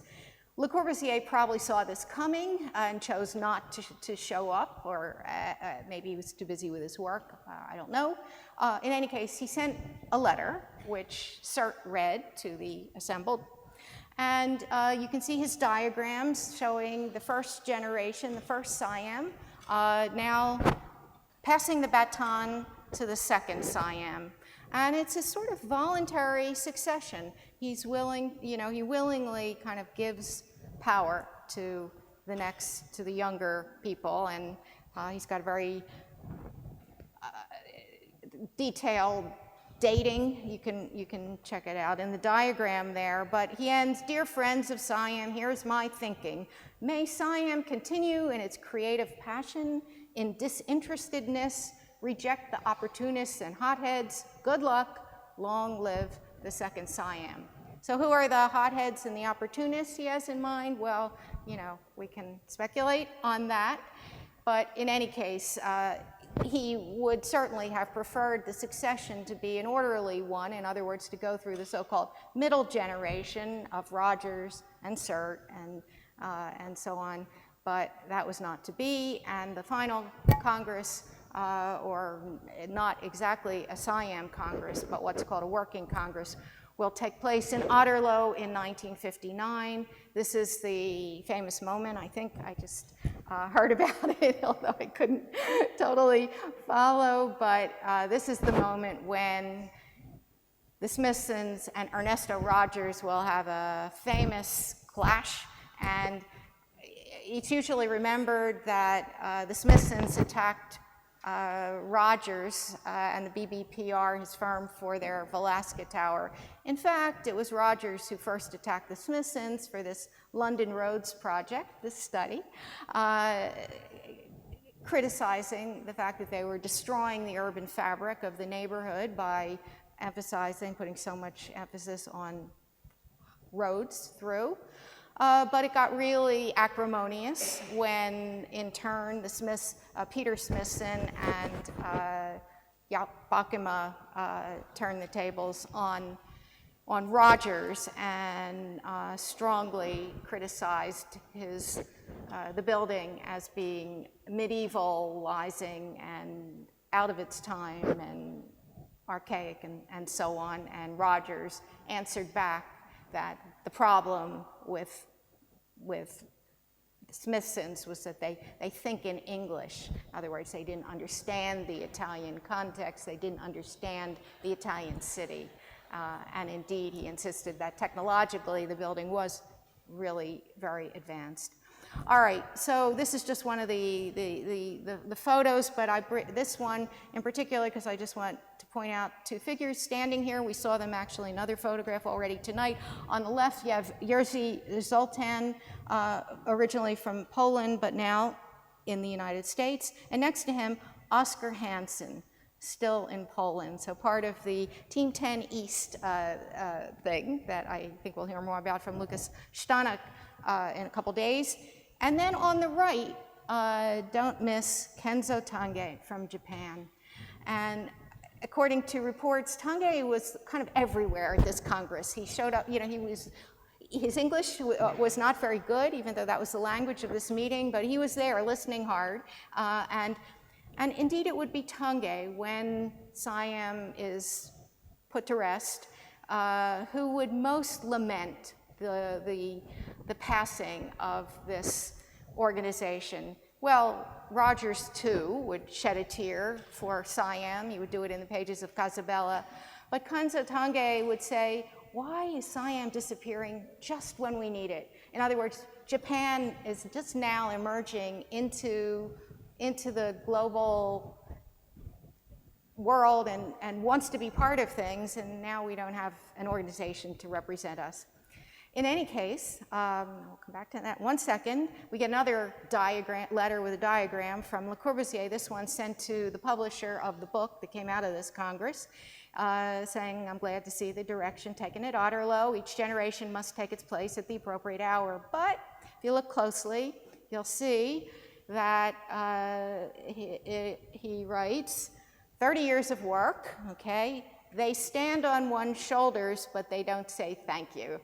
So those ingrates, they don't appreciate us. Well, in any case, again, other kinds of breakdowns are starting to occur. And while Team 10 is going to emerge like a phoenix, their word, out of CIAM, not everybody is exactly on the same page. And in fact, Oscar Hansen had come to the Congress and presented a project for open form, which was his sort of discourse at this moment. And what became clear, as the Smithsons also were talking about an open society, that what this Polish architect from the East meant was rather different from architects coming from a country like England. And here you see him riffing on that sardine can cover I showed you earlier on Cert's book, saying that no, a mass society is not like, you know, a bunch of individual sardine cans, but it's a much more exhilarating collective world. So that's one. And then here's Tanguay. So Tanguay didn't get to have the continuance of CIAM, but what he did get the very next year was a gathering in Tokyo. And this was a very important moment for Japan when Tokyo steps on the world stage and becomes a very important player in global architecture. And he presents this project for Tokyo Bay, very different from the kinds of more historicist or modernist kind of hybrid buildings he'd been doing in the 50s. This is really a radical project, a megastructure project that really belongs to the 60s, to the next decade, if not generation. And here's what it looks like. So we're back to this kind of grouping. It doesn't look like what Team 10 meetings are going to look like, which are informal gatherings where everybody's sitting around. And if you read the book, you find out what they were eating. Also here, no, really it's a very formal event and translation is present and so forth. All right. So in terms of institutions and bodies of solidarity that are being forged, we see a kind of passage from internationalism to what we could call, in today's lingo, transnational affiliations across borders that are not dependent on, again, countries, nation-state organization by any means, small, family size, team size rather than bureaucracy size. But again, apropos of just the whole concept of avant-garde, it's interesting to go way back to the early 20s, before that La Syrah moment, when we really were dealing with a band of outsiders, this kind of antic kind of coming together, Dadaists and other so-called progressive artists in this kind of playful way. And then the Smithsons in the 50s here with their colleagues in the independent group, but very much militant, very, again, self-fashioning themselves differently from the professional crowd. Even if it's not the UIA, the CIAM doesn't look like this. And nor does it look like this, but let's remember that this too emerges right at the same time Team 10 does, and with their early platform of unitary urbanism. So thinking about the city is the provocation for this true neo-avant-garde to emerge in the late 50s. But finally, we get Team 10, whatever it is. A kind of funny group, in as much as they're clearly not all in agreement with each other. Nevertheless, they also have something they really want to talk about together. And despite disclaimers of hierarchy, I mean, there are certain, it's the Smithsons and Van Eyck who are really at the center, even if others are being brought in and out. But in any case, it's a new kind of group. And it is Jose Codert who will be invited in. And age-wise, he's really closer to the so-called middle generation than the youngers. He's about the same age as Rogers and Sert, or close. But nonetheless, Spain now is entering the scene, and his gravitas and his dignity and his discourse seem as though they should be brought into this fold here. And this important statement of his is published in the Team 10 primer, as it's also published in Domus, the Italian magazine, and as it's also published in Barcelona journal Quadernos. It's not geniuses we need now. So interestingly, kind of recalls that Genius and Bureaucracy article I showed you a little while ago, but in a very different kind of vein, in a very deeply Spanish one, I think one could say. So preserving a certain kind of identity of its own, and also somehow looking forward to the society of spectacle that is coming, and a consumer society and so on, that this is already a stand against. So we get a publication in Buenos Aires of the Team 10 manual, so it gets translated into Spanish pretty quickly. And interesting to find Łukasz on the cover of this version of it. So Łukasz, don't have time to talk about his very different reception in different contexts. So he's invited to this Otterlo meeting, even though everybody else in the room is about 40 years old, and he's the eminence grise for sure, but somehow he's brought into and becomes emblematic on the cover here. And then we get the American publication of this primer by MIT Press.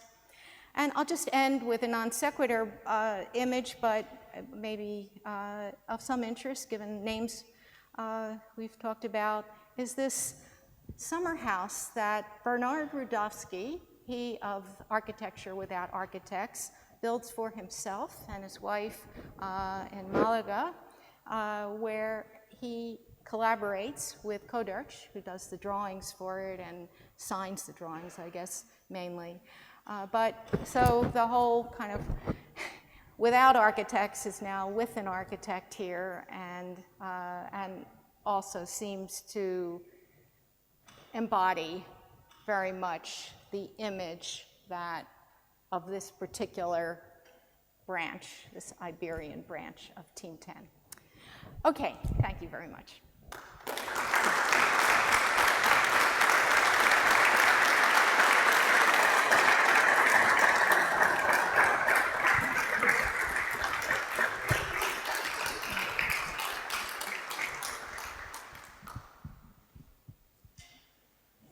I don't know if anyone has any question or comment to pose to Joan Ockman.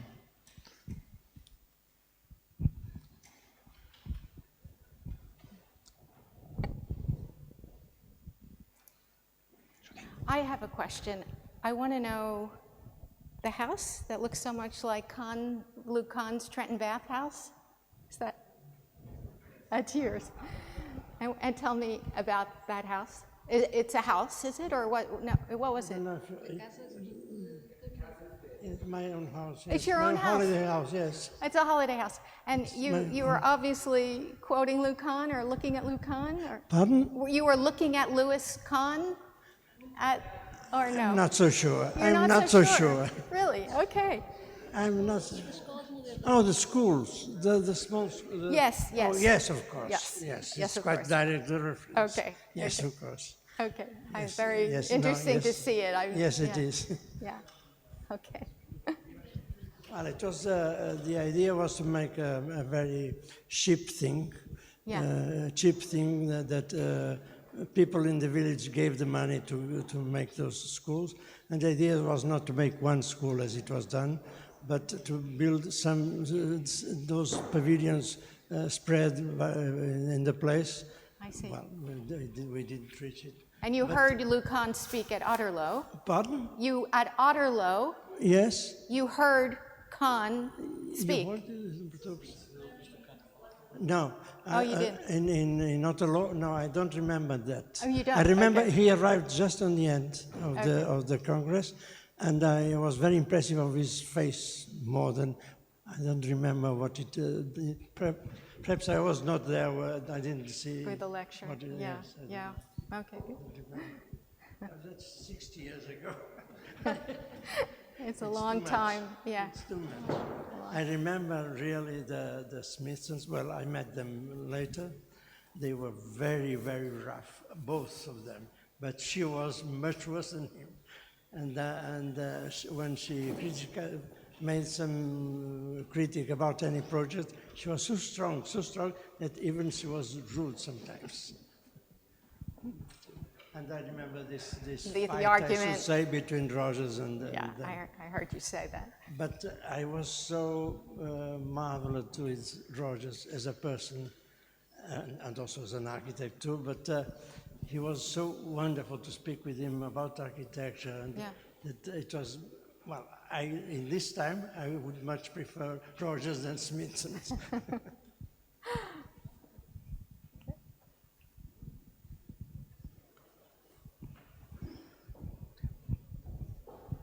Thank you, Joan, for the wonderful lecture. I have a question that can, to a certain extent, be related with this with the title of Codex article. It's not geniuses we need now. Yeah. And he also, when he participated in the one of the first Team 10 meetings in Royaumont, he also was a bit struck by the fact that the discussion was revolving around, let's say, the one and the 20,000 or something like that. I never know the figures, but it was really about, let's say, people like Candilis and all that. They were showing big mass housing schemes, whereas he was, more concerned with the, small house that he says it takes, months and months and months. And these guys come and they show like a new town built, into. Right. Yeah. So my question is, to what extent do you think that, the geopolitics of, say, the 50s and 60s, considering that, of course, people like Coderc and also, our friends here from Portugal, they were living, of course, under a dictatorship, whereas, Candilis, Josic and Woods, the Smithsons, and so on and so forth, Right. they were living in a completely different geopolitical context. And they were very much interested in the big number. Right. And whereas, that was not really, the main topic of the debate around here. So, maybe you could elaborate a little bit on how do you see that also? Yeah, I think what Coderc says at Royaumont is that it takes him 6 months to design a house, and it takes Candilis, a week to design Toulouse-le-Marais, which I'm sure is not true, but in any case, no, these scale shifts, I think, also have to do with these displacements that are going on and people's personal experiences. So in North Africa, Candilis and Woods are designing relatively small scale stuff, but as soon as they get back to France, they are part of the whole building program of the Grand Projet, the big houses, the grand ensembles that the government is building, and they get a lot of that work, and so they transform overnight. It's like Rem Koolhaas in XL. They go from very small to very large and have to then somehow legitimize it or find some way to claim it's. Would you say that then they become a little bit more kind of architects of bureaucracy in the sense that they just give a response to these big Absolutely. numbers? Look, whereas I think they push back as much as they can, but they're very limited as to what they can do. And in the case of Toulouse-le-Marais, it didn't work out so well. So yeah, but they are more conscious than your average architect, and they remain so. And when Shadrach Woods, late when the partnership breaks up, he comes to the U.S. He's now thinking again back to smaller scale stuff. But yeah, no, it's a contradiction that has to do with their location in the world and the kind of problems they're dealing with. I think it's very brilliant, though, the way that Geddes diagram negotiates different scales. So instead of seeing the world in terms of different functions, programmatic functions, we're now seeing it in terms of scales. And that new distribution in a way can bring into the context of modern architecture everyone from, working in a small country, a poor country, to the big. So it's interesting that valley section, which in a way seems so, I don't know, slightly primitive, not in a good way, but it does have a certain logic in terms of trying to reconcile scales in the context of modern architecture.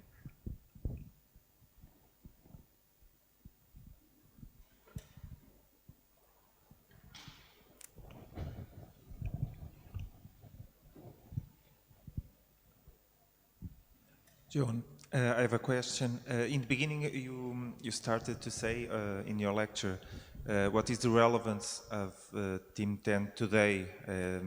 This analog world with this digital world. You also yesterday talked about that shift that we are living now. Could you also say something about that? I don't know. I'm hoping some people in this conference will address that, but I mean, there is the question of nostalgia and what do we learn today from these ideas and practices that still is meaningful given the new ways that we work today. Again, everything, there is still plenty of uneven development and differences among locations, and so it's possible, I assume, to work here in certain parts of the country anyway in a more continuous way with this tradition, but it is a tradition now, and I think the Rogers question of crisis or continuity is, one that maybe still can be asked in relation to this. I'd love to hear somebody else talk about the relevance of Team 10 in 2020. Well, thank you very much first for the presentation. I would like to ask you if you think that nowadays somehow such a thing could happen, and a group. How? Yeah. And that's a great question too. That's a really great question too. What can we come together on? But on the other hand, this Team 10 model is so strange because they really are not on exactly the same page all the time. It's more of a platform for debate and discussion, and certainly we see a lot of that going on today, whether it's online or face-to-face. So I don't see why not. If we're looking for a kind of missionary vocation for architecture today, I think that is going to be harder to find. I suggested yesterday in my talk that maybe the environment today is the one topic that's going to bring everybody together, that architects around the planet could maybe get together on. But in terms of just discourse and debate and lively interchange, sure, we can do that. I just have the feeling that somehow the digital era split us instead of bringing us into the focus of one main question, which happened at the time. So somehow I'm confused. I'm not sure that the digital era is serving a more profound debate, but I think it's serving a more superficial debate than at the time. Do you somehow agree? I don't know. I mean, again, there's a lot of romanticism about virtual communities and online democracy and all kinds of groups that could form online in a virtual encounter. And I think we've seen, that the social media has proved to be as much a sort of tool of a capitalist, world as for the rest of us that are not necessarily reaping the profits from that. But it's, it's mixed. I think still there are things that go on online that are great and certainly bridges big distances that we can't, you know. In those days, it was hard for people to get to some of the meetings. For example, Oscar Hansen in Poland, he came to a couple of the Team 10 meetings, but he stopped going because maybe they were getting repetitive. Maybe he felt that he was, again, not quite on the same page with them and he wanted to just stay home and do his work. But it was also harder and harder to get there, to get a visa or whatever he needed to get out of Poland. So the internet does, you know, facilitate that kind of meeting. Yes, Joan, I'd like to, I'm not sure if this is a question, but picking up on this issue about why aren't there any groups now in this sense, or should there be? Yeah. What I feel is that at these times, even the first CIAM, the second CIAM, even Team 10, there was this idea that architecture could make a difference. And I'm not sure that that exists now inside the architecture discipline itself. Yeah. Yeah. As we talked about the other day at dinner, architects at this moment are too compromised with economy, not so much with politics, for instance, but maybe this kind of nostalgia that we feel on these issues is that we feel that in those times, architecture was believed. Had a cause, had a mission. And now it's just a reaction. It's not an action in itself. No, I agree with you, Francisco, a lot on that. I think there's a difference between a program and a platform, you know, and it's the program that we don't really have unless, again, the environment can be that for our this new generation. Okay. But again, even just debate and discussion can lead to some, you know, things. So who knows?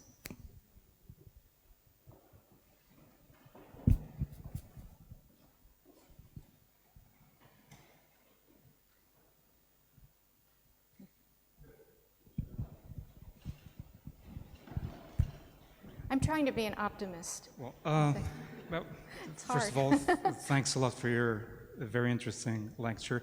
I want to pick up a topic that quite struck me on your presentation.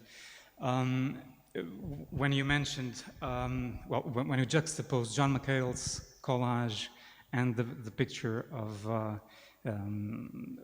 that black kid with the structure in his head, somehow representing the huge amount of possibilities that one can find on the independent group, whether one goes to the group 6 or the group 2, meaning the ones who at the This Is Tomorrow exhibition went for pop culture, or the others on the primitivism and all that. Yeah. And at the Team 10 too, we can see those that stick with a larger number and are pretty much into very technological things, and the others who stuck with I find it quite challenging to understand. There is a motto that what really interests is the relationship between things rather than things themselves. The relationship between what? Sorry. Between things rather than things themselves. I'm not sure who actually, Fernando Távora used to quote that a lot. Jaap Pakema said that once, and Távora kept repeating that motto, that the relationship between things was more important than the things themselves. And this is, in a way, the only thing that makes some sense out of this heterogeneous amount of. I would like to challenge you to. And you know, the whole discourse of Gestalt psychology is also an ingredient, I think, in the way people are thinking in this period. But you're right. I mean, even look at the Smithsons, who the very same year produced this House of the Future with, you know, this kind of sci-fi models all dressed up in their interior on the one hand, and then they, for the show that's called This Is Tomorrow, they do their patio and pavilion thing, which looks like you know, either it's for somebody, you know, living on this, a homeless person on the street, or it's out of Samuel Beckett or post-apocalyptic or something. But yeah, in a way, it seems to ride on that contradiction or relationship. But on the other hand, to say that architects, you know, I don't know. I mean, architects, the Smithsons say, look at advertising, look at publicity, look at the paper, you know, little trinkets that are fluttering around the beach in Japan. That's where our culture lies today. And then think about Van Eyck in Africa. It's hard, I think, to really make those rhyme with each other. Thanks a lot. Joan, I have a question. In these meetings in Guimarães and Barcelona, maybe more in Barcelona, in that final memorable debate, we were confronted with this idea that Portugal and Spain lived in a dictatorship during these years of Team 10, and how should we deal historiographically or in research or in terms of historiography with this situation, this political situation, if we want to analyze this reception of these ideas. Yeah. In Barcelona was with the Dirk van den Heuvel lecture about Bacama and the open society. It was very clear this enormous clash, enormous difference between Portugal and Spain, and in the other hand, the democracy of Netherlands. How would you comment this?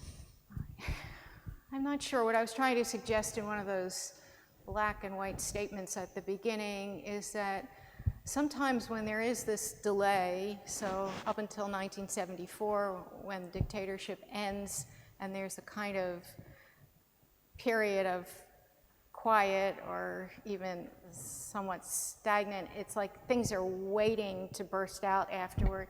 Reminds me a little bit of during World War II, when you had a couple of neutral countries, in particular Sweden, that stayed out of the war, Switzerland that didn't get too involved, and they were able to kind of continue to produce architecture in the way they had been, very smoothly, without disruption.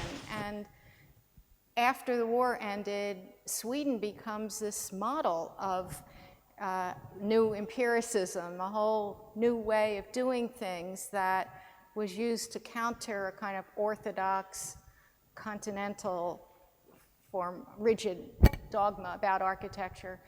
So sometimes it becomes an opportunity, I think, when there's this delay.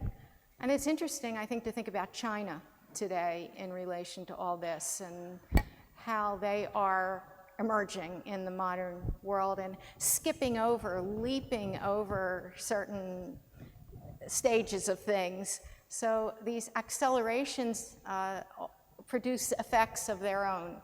So I think I would maybe start trying to think about things here in those terms. Clearly, people are not completely cut off from what's going on elsewhere. There are certain things that are penetrating through the media or contacts or whatever, and so they're just sort of waiting, and we'll have learned from mistakes, past mistakes that were made, hopefully, when they really start to, you know, be able to practice in a free way.